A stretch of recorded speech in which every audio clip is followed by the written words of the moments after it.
दोस्तों स्वागत है आपका नए टेक न्यूज पॉडकास्ट में। और आज आप बात करने वाले इस सप्ताह की सबसे बड़ी कंट्रोवर्सी के बारे में, जो कि ये संचार साथी ऐप के बारे में।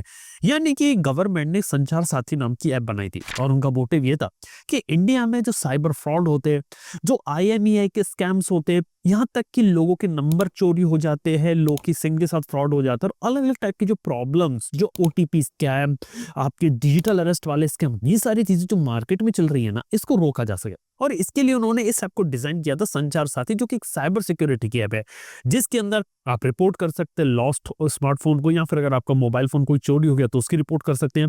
आप ये चेक कर सकते हैं कि आप जो मोबाइल फोन खरीद रहे हैं वो असली है कि नकली नहीं, या फिर कोई चोरी का फोन तो नहीं है। यहाँ तक कि आपको बताएगा कि ये जो कॉल आ रही सस्पिशियस है, स्पैम हो सकता है, फ्रॉड हो सकता है, और उनको आप ब्लॉक कर सकते हैं। और इसके साथ ही जितने भी टेलीकॉम रिलेटेड फ्रॉड होते हैं, जो मार्केट में बहुत ज्यादा हो रहे हैं आज के समय में, उनको भी रिपोर्ट किया जा सकता है। यानी कि ये सब सोचे साइबर सिक्योरिटी की ऐप बनाई गई थी, जो कि काफी अच्छा लगा। प्ले स्टोर पर अवेलेबल है, एप्पल के ऐप स्टोर पर भी देखने को मिल जाएगी, और आप इसे अगर डाउनलोड करके रजिस्टर करके यूज करना चाहे तो वो आपकी मर्जी, करना चाहे तो करे, नहीं करना चाहे तो नहीं करे। लेकिन प्रॉब्लम तब आती है जब रिसेंटली एक मैंडेट आता है और उसमें बोला जाता है कि ये ऐप शायद मैंडेटरी होगी सभी मोबाइल फोन कंपनीज के लिए, कि अपने मोबाइल फोन के अंदर उन्हें प्री इंस्टॉल करके देना पड़ेगा, और उसको आप यहाँ पे रिमूव नहीं कर पाएंगे। यही से कंट्रोवर्सी की शुरुआत होती है। और कंट्रोवर्सी यहाँ पर ये कहती है कि यहाँ पे अगर आपके मोबाइल फोन में अगर ऐप मौजूद है, तो शायद अगर आप इसे यूज नहीं कर रहे, फिर भी आपका डेटा वगैरह कुछ भी कलेक्ट कर सकती है और अनऑथराइज तरीके से कहीं भी भेज सकती है, या फिर गवर्नमेंट एक सर्विलेंस टूल भी हो सकता है। इस तरीके की बातें यहाँ पर कही गई थी। लेकिन हाँ, यहाँ पे जो ऐप है वो बेसिक परमिशन लेती, जैसे कॉल्स हो गया, SMS हो गया। और देखा है तो अगर हम इसकी परमिशंस कंपेयर करें तो व्हाट्सएप हो गया, फेसबुक हो गया, इंस्टाग्राम हो गया, ये आपकी ढेर सारी इंफॉर्मेशन लेते हैं और आपके डेटा को भी ट्रैक करते हैं। और एप्पल के iOS पे जो ऐप है उससे कंफर्म होता है कि आपके डेटा वगैरह को तो ट्रैक नहीं कर रही है। उसके बाद ये क्लैरिफिकेशन आता है ऑफिशियली, अगर आप चाहो तो उसे यूज कर सकते हो, रजिस्टर कर सकते हो, अगर आप उसे यूज नहीं करना चाहते तो उसे डिलीट कर सकते हो। कहने की बात इधर ये कि संचार साथी साइबर सिक्योरिटी की ऐप है, लोगों को प्रोटेक्ट करने के लिए बनाई गई है, सिक्योरिटी के लिए बनाई गई है। और अगर कोई इंसान अगर इसे यूज करना चाहता है तो गूगल के प्ले स्टोर से जाके डाउनलोड कर ले। और गवर्नमेंट क्या कर सकती है, इसे अलग अलग लेवल पे प्रमोट कर सकती है ऐप स्टोर या गूगल प्ले स्टोर के अंदर, कि जहां पे लोग को बताया जाए कि इस ऐप के फायदे क्या, और लोग अपने तरीके से इस ऐप को यहाँ पे यूज कर ले। इसके अलावा सेकंड इंपॉर्टेंट न्यूज जो थी वो थी यार, आपका सिम कार्ड जो रहता है ना, आपके व्हाट्सएप या टेलीग्राम अगर आप यूज करते हो तो वहां से लिंक हो सकता है। यानी कि अगर आपने सिम कार्ड अपना ले रखा है और उसके नंबर से अगर आपने रजिस्टर कर रखा है व्हाट्सएप पे, तो आपको सिम कार्ड जो है ना वो मोबाइल फोन में उसका एक्टिवेट होना जरूरी है।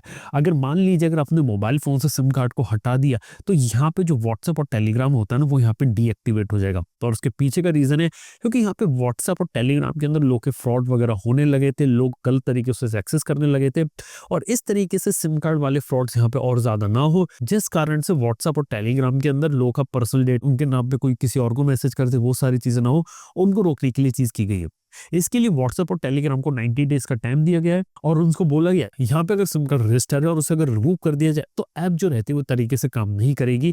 और हाँ, व्हाट्सएप वेब भी जो रहता है वो भी आपका लॉग आउट हो जाएगा, डिवाइसेस भी लॉग आउट हो जाएंगे 6 घंटे के अंदर अंदर, अगर यहाँ पे सिम अगर वेरीफाई नहीं होती है तो। देखते हैं कि व्हाट्सएप या टेलीग्राम इसको इंप्लीमेंट किस तरीके से करता है, कब तक करता है, और ये शायद ज्यादा चांस है कि इसको इंप्लीमेंट किया जा सके, क्योंकि इस तरीके के जो फोन जब चोरी हो जाता है ना, तब व्हाट्सएप का डेटा एक्सेस करना या फिर अलग अलग चीजें करना ये काफी इजी हो जाता है। क्योंकि मोबाइल फोन चोरी हुआ तो मोबाइल फोन से सिम कार्ड निकाल के किसी और फोन में डालो, फिर OTP डाल के आप उसका व्हाट्सएप वगैरह एक्सेस कर सकते हो, किसी को मैसेज कर सकते हो, कॉल कर सकते हो, ढेर सारी चीजें रहती है। और फिर आपके पास ये रहती है कि आपको जो सिम कार्ड होता है वो जल्दी से जल्दी ब्लॉक करवाना पड़ता है और एक नया सिम लेना पड़ता है।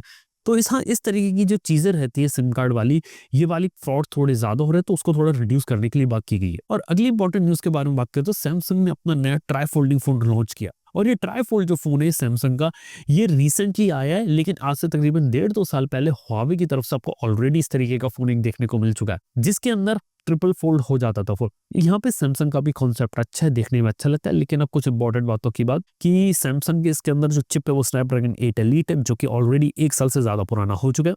दूसरी बात, सैमसंग यहाँ पे इस मोबाइल फोन को अभी यहाँ पे लेकर नहीं आ रही है, इसको थोड़े टाइम के साथ लेकर आ रही है। और आने वाले फ्यूचर में जो सैमसंग जो कंपनी है ना, ये क्या काम करेगी कि इस मोबाइल फोन को सिर्फ लिमिटेड रीजन्स में ले जाएगी, ये इंडिया में कभी भी लॉन्च नहीं होने वाला। और हाँ, इसकी जो कीमत होगी वो बहुत ही ज्यादा हाई साइड में जाने वाली है। और हाँ, सैमसंग के साथ एक बात है कि सैमसंग ने देखा जाए तो एक तरह से फोल्डेबल में लीड किया था, लेकिन ट्राई फोल्ड लाने में थोड़ा सा डिले हो गया। दूसरी चीज है कि सैमसंग को ये समझना चाहिए कि आज के समय में फॉर्म फैक्टर के अंदर चेंजेस करने से अब मोबाइल फोन की सेल ज्यादा नहीं हो सकती। अब प्री 2020 एरा में मोबाइल फोन के फॉर्म फैक्टर में चेंजेस करके मोबाइल फोन को अट्रैक्टिव बना के बेचा जा सकता था, लेकिन आफ्टर 2020 मैंने बात ऑब्जर्व करी कि मोबाइल फोन के अंदर यहाँ पे आपको कोई भी चीज आपको देखने को नहीं मिलती। इसके साथ ही आपको एक बात बता सकता हूँ कि यहाँ पे अपना मोबाइल फोन का जो फॉर्म फैक्टर होता है ना, वो चेंज करने से सेल्स में वॉल्यूम नहीं आता। ये बात मैंने देखी आईफोन एयर के साथ, S25 Edge के साथ। ये फोन बहुत बुरी तरीके से फ्लॉप हुए, इतने बुरी तरीके से फ्लॉप हुए कि Xiaomi, Oppo, Vivo तीनों कंपनी स्लिम फोन बनाने का लगी थी कि हमने पतला फोन तो हम भी बना सकते हैं, हम भी निकाल कर दे देंगे। लेकिन आईफोन एयर के फ्लॉप होने के बाद उन्हें समझ में आया कि भाई एप्पल अगर इसे हिट नहीं करवा पा रही तो उनका फोन कौन खरीदेगा। इस वजह से उन्होंने भी प्लान स्टॉप कर दिए। सेम केस फोल्डेबल फोन के साथ है। फोल्डेबल फोन का मार्केट सिर्फ चाइना और कुछ जगह लिमिटेड है, इंडिया में तो नॉन एग्जिस्टेंट है, बहुत ही कम बिकते हैं यहाँ पे फोल्डेबल फोन। और वेस्टर्न कंट्रीज में भी फोल्डेबल कोई मास मार्केट प्रोडक्ट नहीं है। चाइना या कुछ जगह यहाँ पे लोग उसे ले लेते हैं, कुछ इंटरेस्टिंग फॉर्म फैक्टर लोग ट्राई करना चाहते हैं। ग्लोबली फॉर्म फैक्टर की जो रेस है वो खत्म हो चुकी है। और मैं आपको बताने वाला हूँ, आने वाले समय में मोबाइल फोन का जो अभी करंट डिजाइन है यही रहने वाला है। इसके अंदर कोई ज्यादा मेजर चेंजेस नहीं होने वाले। और अब जो चेंज होंगे ना वो यार इंटरनल लेवल पर होंगे। यानी कि कहने का मतलब है कि इंटरनल लेवल पर अब ऐसे चेंजेस होंगे कि मोबाइल फोन का चिप लेवल हो गया, डिस्प्ले हो गया, बैटरीज हो गया, पीछे के कैमरास हो गए यहाँ पे। और हाँ, सबसे बड़ा चेंज फोन के सॉफ्टवेयर में होगा, जिसके अंदर मैं ऑलरेडी बोल रहा हूँ आज के समय में कि हम लोग AI powered operating system use करने वाले हैं, जो आपको आपका पसंदीदा UI रेंडर करके देगा, आपके लिए सारी चीजें करके दे देगा। और हम एक ऐसे फ्यूचर में मूव ऑन करने वाले कि हम AI एजेंट्स पे ज्यादा रिलाई करेंगे बजाय की एप्स पे।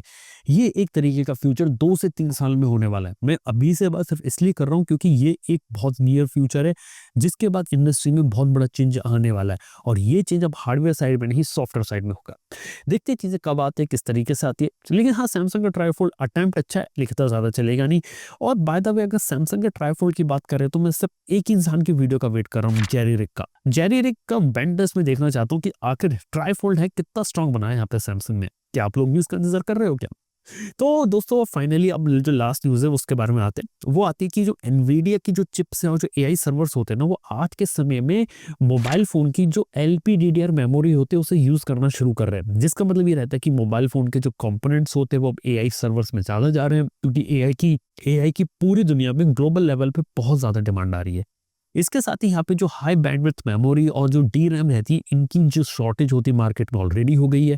और इससे इनडायरेक्टली इम्पैक्ट इधर ये पड़ा कि मोबाइल फोन के इंटरनल जो कंपोनेंट्स होते हैं उनकी कीमतें ज्यादा जा रही है। इसके बारे में मैंने बहुत बात करी और अभी फिर से बता रहा हूँ कि मोबाइल फोन 2026 में बहुत ज्यादा महंगे होने वाले। यानी कि बजट फोन ही आपका 5 से 6% तक हाइक होने वाला है, और 10% हाइक होने वाला है आपका प्रीमियम फ्लैगशिप कैटेगरी के अंदर। और वो भी सिर्फ इसलिए क्योंकि यहाँ पे जो चिप मॉड्यूल्स होते हैं, जो चिप्स होते हैं, वो काफी ज्यादा महंगे हो रहे हैं। इवन एक जमाने में स्मार्टफोन का सबसे एक्सपेंसिव कंपोनेंट होता था उसका डिस्प्ले। आज के समय में सबसे एक्सपेंसिव कंपोनेंट उसका प्रोसेसर हो चुका है। फ्लैगशिप फोन में स्नैपड्रैगन 8 Elite Gen 5 की कीमत ऑलमोस्ट 240 या कुछ केसेस में $250 के ऊपर भी पहुंच जाती है, और वो one of the most expensive component होता है यहाँ पे।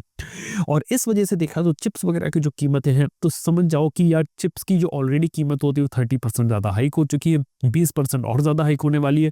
और पीसी हो गए, फोन हो गए, कार हो गए, इवन जितने भी इलेक्ट्रॉनिक इक्विपमेंट्स हो गए, सबकी प्राइसेस राइज होने वाली, क्योंकि मैन्युफैक्चरिंग इनकी महंगी होने वाली है। अब देखने वाली बात है कि ये जो प्राइसेस राइज हो रही है, इसका जो इम्पैक्ट होता है ओवरऑल कैसा पड़ता है, फोन की प्राइसिंग यहाँ पे किस तरीके रहती है, और इलेक्ट्रॉनिक प्रोडक्ट्स रहते हैं उनकी प्राइसिंग यहाँ पे कैसे रहती है, ये बात रहती है। तो दोस्तों यार, ये कुछ कहानी होती है इस हफ्ते की इंटरेस्टिंग टेक न्यूज के बारे में। थैंक यू बने रहने के लिए। मैं आपसे मिलता हूँ अपने अगले पॉडकास्ट के अंदर। Good bye.